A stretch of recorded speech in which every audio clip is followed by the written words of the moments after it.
This is John Robles. You're listening to an interview with Christine Assange, the mother of Julian Assange. Hello, ma'am. How are you? I'm okay.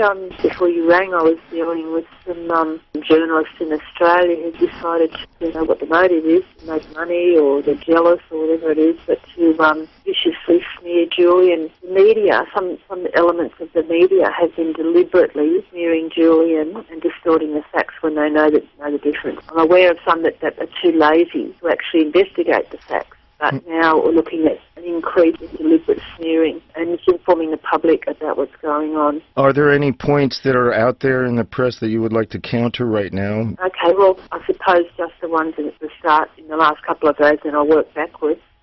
Julian didn't do a runner on people that backed his bail. They fully supported application for asylum. And because asylum is actually a legal process nationally recognised as the last resort for someone seeking justice, the second thing is that Julian's not trying to get out of being questioned by the prosecutor in Sweden. For the last 2 years, he's been trying to get this prosecutor to interview him, and she's refused to interview him in Sweden. She refused both his offers to fly back in for the interview, and she's rejected his offers to be interviewed at British Embassy or Scotland Yard. It's actually a holding case for a US extradition. Right. She knows that if she interviews him, she's going to either have to charge him or drop the case, and she's got no evidence. And that's why she wants him back in Sweden to interview him, where she can lock him up. Exactly what will happen before being interviewed. Once he is extradited, she will put him straight into a remand prison on indefinite detention, thus assuring that he's there to be picked up by a US extradition warrant and that he won't be able to continue his work as WikiLeaks. What do you know about the sealed indictment they say that the US grand jury handed down? The proof of that is coming from when Anonymous hacked into the private global intelligence company based in Texas that has worldwide subsidiaries. Stratford. And one of the executive officers actually stated that there was a sealed indictment sitting there waiting for the right moment to serve upon Julian. It comes via a US grand jury, and there's no proper legal process in obtaining that sealed indictment. There is no judge. There are 9 defence prosecutors at the moment. There were before, and no defence material is allowed, and the jury pool is drawn from Alexandria, Virginia, which has the highest level of military contract defence. Just a reminder, you're listening to an interview with Christine Assange. Can you tell our listeners anything about his asylum application with Ecuador? He has given a letter to the Ecuadorian president, and a submission has been made. The Ecuadorian president has made a number of statements. He's stated that from what he can see, his comment was, if we treated Julian Assange half badly as he has been treated, we would have been labelled as dictators and oppressors. He's also said that he believes Julian has every right to ask for political asylum given the way that he's been treated. Julian's very happy at the Ecuadorian embassy. He's being treated extremely well. They're nice people. I've spoken to them as well. Warm and genuine sorts of people. None of the cold, officious bureaucracy that you get in the UK or in Australia or Sweden. He's sounding very relaxed, feeling much safer than he has for a long time. Has anyone touched upon the matter of him, if he is given asylum, how will he physically be able to fly to Ecuador? No one's touched on that with me yet. I'm not sure how that's done. I'm not sure whether the US or the UK is going to respect the sovereignty of Ecuador or not. They don't. US doesn't respect the sovereignty of other people's countries generally. So I'd like to think that some way there'd been some negotiations where it would be respected, but I'm not hopeful.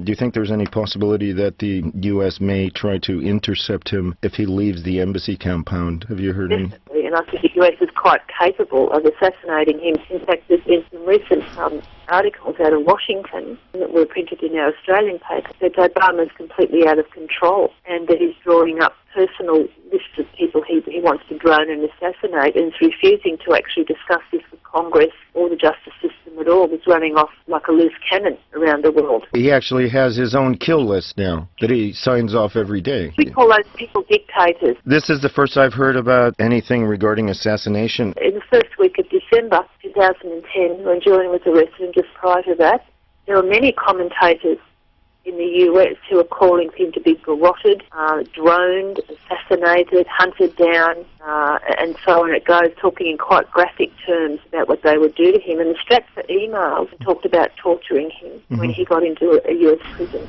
I suppose that we're seeing a rapid decline in our democracy at a frightening level. The American government is no longer in safe hands for the rest of the world or the American people, that people around the world need to tell their governments not to comply with American demands and intimidating and bullying their countries. And I think the American people need to do something similar, to stand up for their civil rights. And within that would be to stand up for Julian and WikiLeaks' rights to operate as a free press.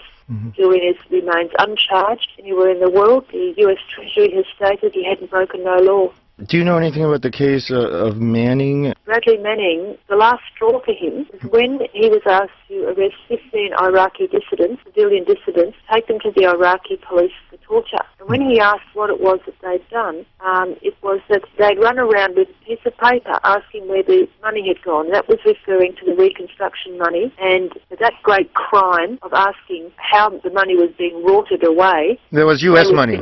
U.S. money, yes. And this is something that the US government and the US contractors do regularly around the world. They make a lot of money out of the wars, and they make a whole lot of money out of reconstruction, and they also make a lot of money out of reconstruction after disasters. And this is all money that's been wrongfully obtained. There's often double quoting, as in Katrina, and this is fraud. It's fraud and intimidation in other people's countries that needs to stop, and WikiLeaks outed it. And rather than trying to shut WikiLeaks up, the American government should be prosecuting those people involved. Right, exactly. Instead, they're going after the whistleblowers. I mean, everything's gone completely crazy, in my opinion. Revealing mostly to me and other people is not actually what the WikiLeaks cables revealed, but the response of the US government to it. That has shown us that we do not live in a democracy at all. The facade, its police state apparatus will be put over the democracy at any time they feel like it, and they're doing it now. And it's frightening at the rate that it's creeping through people's countries. For example, Russia today has been very good in showing what's been going on, but we can't get our own media to do the same thing. Yeah. Okay, no worries. Okay, thank you very much. I really, really appreciate it. I really, really appreciate it too, a chance to get some truth out. Stay strong down there. I will, don't worry. That was an interview with Christine Assange. Thanks for listening.